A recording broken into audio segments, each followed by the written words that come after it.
تو شاید اس نجکاری میں مشکل ہو، کیونکہ اگر یہ سرمایہ کار یہ دیکھیں گے کہ پاکستان میں پکڑ تکڑ تیز ہو رہی ہے تو ہو سکتا ہے وہ اپنا جو ارادہ ہے یا اپنی خواہش ہے پاکستان میں سرمایہ کاری کرنے کی وہ کچھ عرصے کے لیے مؤخر کر دیں. تو یہ بڑے پریکٹیکل پرابلمز ہیں اور یہ کوئی اتنا آسان معاملہ نہیں ہے کہ آپ نے فیصلہ کر لیا. الیکشن کیمپین میں تو مختلف وعدے ہو جاتے ہیں، لیکن پریکٹیکل لائف میں بہت سی چیزیں بڑی مختلف ہوتی ہیں، اور اب لوگوں کو ایک طرح سے وہ جو ایک لفظ ہے ریالٹی چیک وہ ہٹ کر رہا ہے، اور اب آج کل لوگ اس پہ کافی سوچ بجار میں لگے ہوئے ہیں. ریالٹی چیک بھی اس وقت کافی سالڈ ہے. بریگیڈیئر ریٹائرڈ حارث نواز صاحب، آپ کا کیا ٹیک ہے؟ آپ کو کیا لگتا ہے کہ حکومت اب کیا پلان کر رہی ہے؟ ایک طرف تو حکومت کا یہ کہنا ہے کہ ہم تو کسی طور بھی کسی فیصلے پر اثر انداز نہیں ہوں گے، پھر یہ وزیر اعظم کا کہہ دینا کہ اگر آپ پیسے واپس کر دیتے ہیں تو ہم آپ کو چھوڑ بھی دیں گے. تو آپ کو کیا لگتا ہے کس پیراہے میں یہ سٹیٹمنٹ دی گئی ہے؟ دیکھیں مدیہ، ایک دو باتیں بڑی کلیئر ہیں. ایک تو فوکس گورنمنٹ کو بھی ہونا چاہیے اور نیب کو بھی ہونا چاہیے. نیب کا کام صرف ہے ٹو ریکور منی، اور اس پروسیس میں جتنی جلدی ہو جائے اتنا بہتر ہے. دیکھیں نا، اگر نواز شریف ہیں یا فواد حسن فواد ہیں یا احد چیمہ ہیں یا آپ پیپلز پارٹی کے لے لیں یا اومنی گروپ لے لیں یا خواجہ سعد ہوں یا علیم خان ہوں، ہم پاکستان کو پیسہ چاہیے جو ہمارے عوام کا لوٹا ہوا پیسہ ہے. اگر یہ سب سے لیٹ سے ہم نواز شریف کو کہتے ہیں جی آپ نے $10 بلین کی کرپشن کی ہے، اینڈ نواز شریف کو 10 سال جیل بھی دے دیں گے، پاکستان کے عوام کو کوئی فائدہ نہیں ہے. ہمیں وہ 10 ارب روپیہ چاہیے یا $10 بلین چاہیے، تاکہ اس کے بعد یہ ہوتی ہے پلی بارگین. پلی بارگین کے اندر آپ نہ تو 10 سال الیکشن لڑ سکتے ہیں، نہ گورنمنٹ کانٹریکٹ کر سکتے ہیں، نہ کوئی اور کام کر سکتے ہیں. سو آپ کو سزا بھی مل گئی، آپ ملک سے چلے جائیں، یہاں رہیں، ہمیں کوئی ضرورت نہیں ہے. We want money to be record.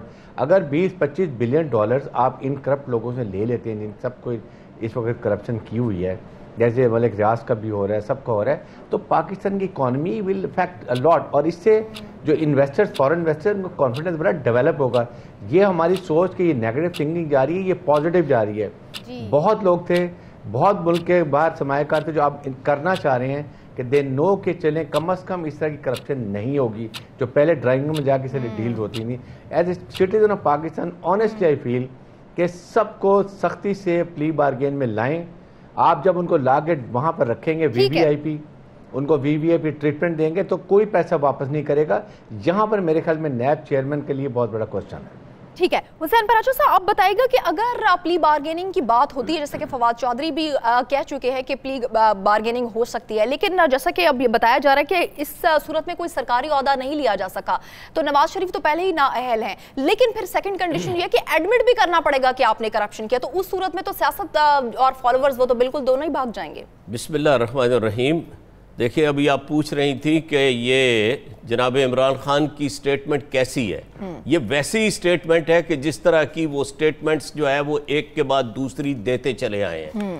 اور جیسا فرحان بخاری صاحب نے کہا کہ اس وقت معیشت کی کشتی بڑی ڈاواڈول ہے اور بہت ہی حالات جو ہیں وہ بڑے پیچیدہ اور دگرگوں ہیں.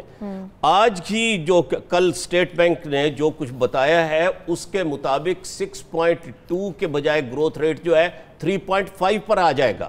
ساتھ ہی یہ بتایا ہے کہ اس وقت یہ جو 8-9 مہینوں میں حکومت جو ہے 3.3 ٹریلین روپیز جو ہے یہ سٹیٹ بینک سے لے چکی ہے.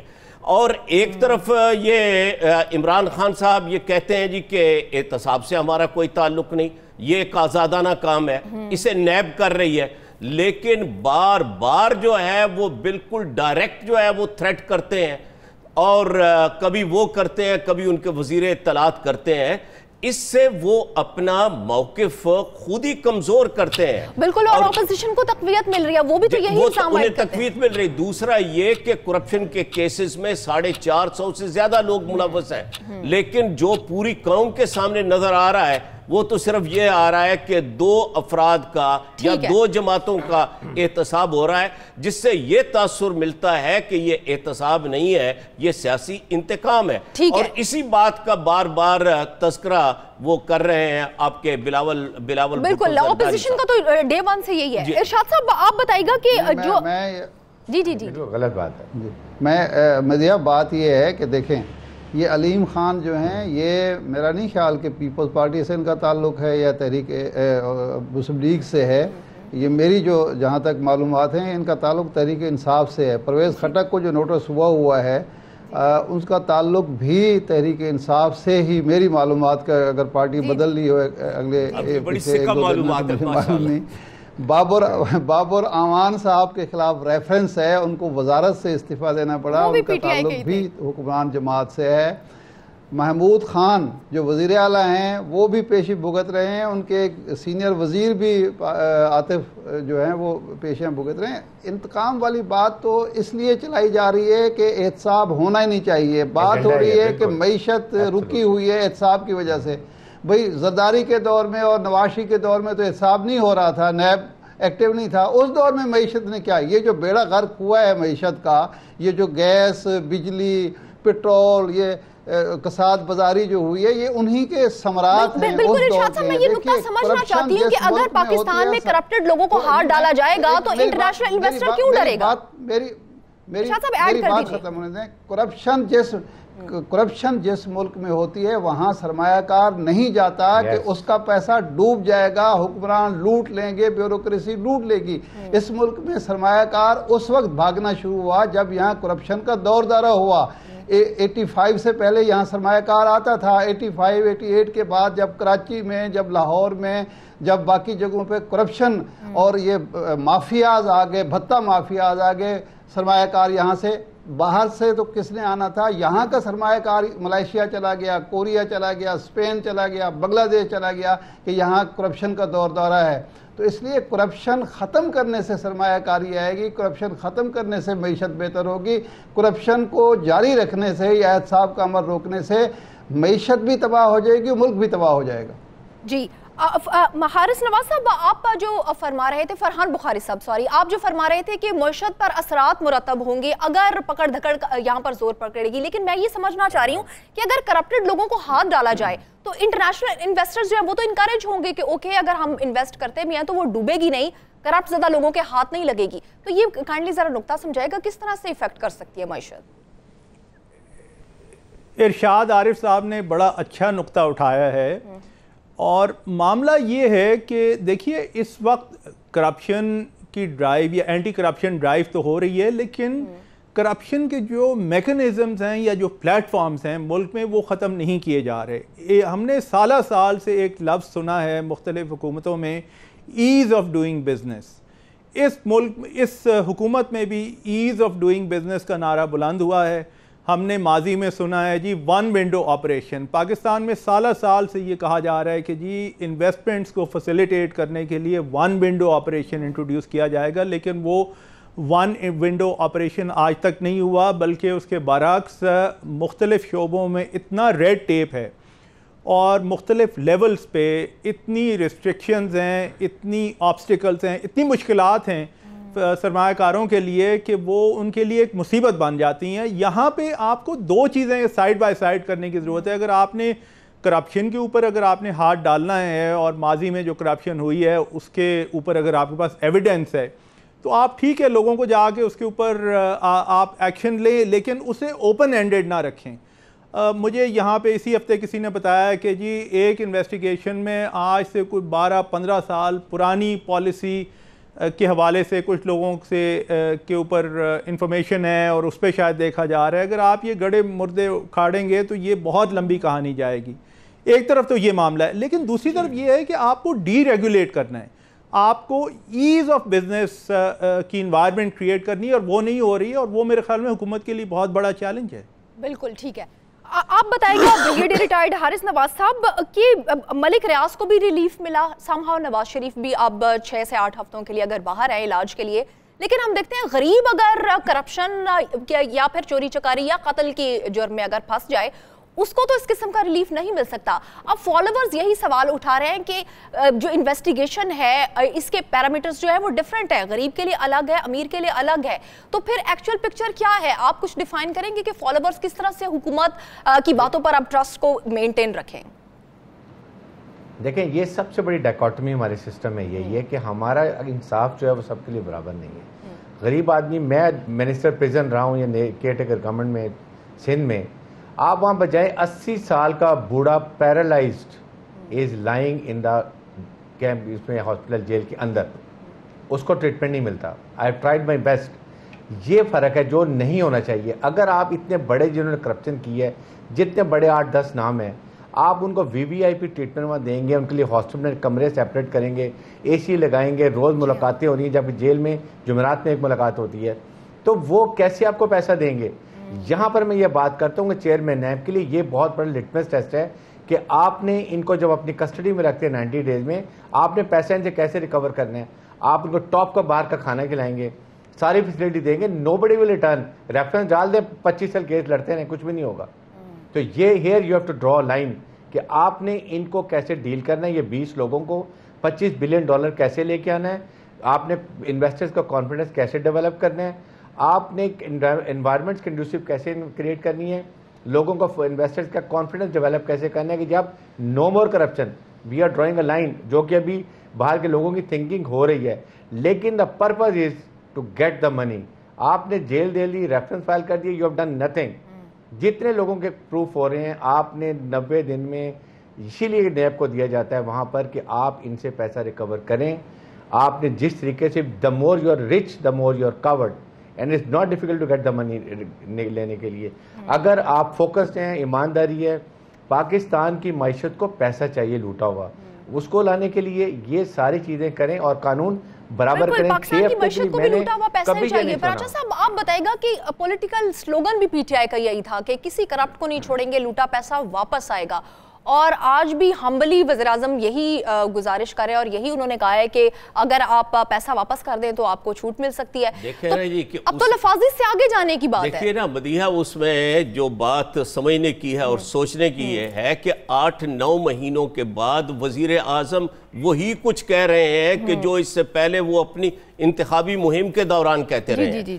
تو سوچنے کی بات یہ ہے کہ ان کی اپنی اچیومنٹ کیا ہے. ان کی اچیومنٹ یہ ہے 8-9 مہینوں میں کہ قرض سے پہلے سے زیادہ، اور اس کے علاوہ ان کی اچیومنٹ یہ ہے کہ جو ہے وہ بندہ مزدور کے حالات پہلے بہت تلخ تھے، اب بندہ مزدور کو مزدوری نہیں ملتی. کبھی جا کر جو ہے وہ لاہور کے ان پوائنٹس کو چیک کریں کہ جہاں پر لوگ بیٹھے ہوتے ہیں مزدوری کے لیے، مزدوری نہیں ہے. اس کے بعد یہ ہے کہ جتنے یکدم جو ہے وہ بل بڑھا دیے گئے گیس کے اور بجلی کے، اس سے تو پبلک جو ہے وہ بل بلا اٹھی ہے، اور غریب کلاس ہی نہیں، ایلیٹ بھی جو ہے وہ بڑی مشکلات میں ہے. بات یہ ہے کہ آپ نے کیا ڈیلیور کیا ہے. آپ کرپشن کے بعد کیا آپ کو پہلے جو ہے وزیر خزانہ کو تو یہ پتہ ہی تھا نا کہ انہوں نے ہی وزیر خزانہ بننا ہے. انہوں نے کیا ہوم ورک کیا ہوا تھا. آج وزیر خزانہ صاحب یہ کہتے ہیں، کیسا معصوم سا جو ہے وہ قوم کو جو ہے وہ لالی پاپ دے رہے ہیں. انہوں نے کہا ہے میں کوئی گھبرانے کی بات نہیں ہے، قوم کا جو ہے وہ یہ کہ، اور وہ بس میں جملہ مکمل کر لوں، گھبرانے کی بات کوئی نہیں ہے. اگر تیل کی جو ہے وہ خوشخبری مل گئی تو ہمارے سارے حالات چلیں. حکومت ایک کے بعد ایک منصوبہ تو شروع ہے، لیکن پھر بھی حکومت سے سب کچھ شکایت ہے. اسی کا جواب ہم لیں گے ارشاد احمد عارف صاحب سے کہ آخر اصل مسئلہ ہے کیا. Let's take a break.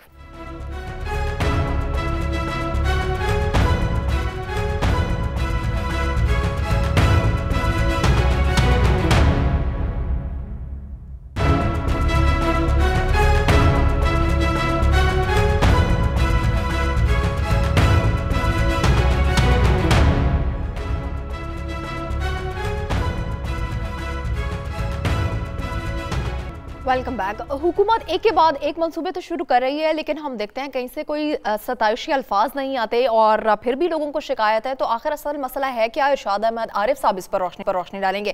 ارشاد صاحب بتائے گا آخر کیا مسئلہ ہے حکومت کا؟ جو بھی وہ اچھا منصوبہ شروع کرتے ہیں اس میں کہیں نہ کہیں کوئی نہ کوئی غلط بات کوئی کہہ ہی جاتا ہے. وجہ یہ ہے کہ یہ جو سسٹم ہمارا بنا ہوا ہے، ہمارا قانونی سسٹم، ہمارا سیاسی سسٹم، یہ کرپٹ لوگوں نے اپنے لیے بنایا ہے. میرے لیے، آپ کے لیے، پراچا صاحب کے لیے نہیں بنا. یہ کسی شریف آدمی کے لیے، غریب آدمی کے لیے، کمزور کے لیے نہیں بنایا گیا. یہ کرپٹ لوگوں نے اپنے تحفظ کے لیے، اپنے مفاد کے لیے بنایا ہے. خواہ یہ موجودہ جمہوریت ہو. دیکھیے یہ کون سی دنیا میں ایسا ہوتا ہے کہ ایک قیدی جس پر اربوں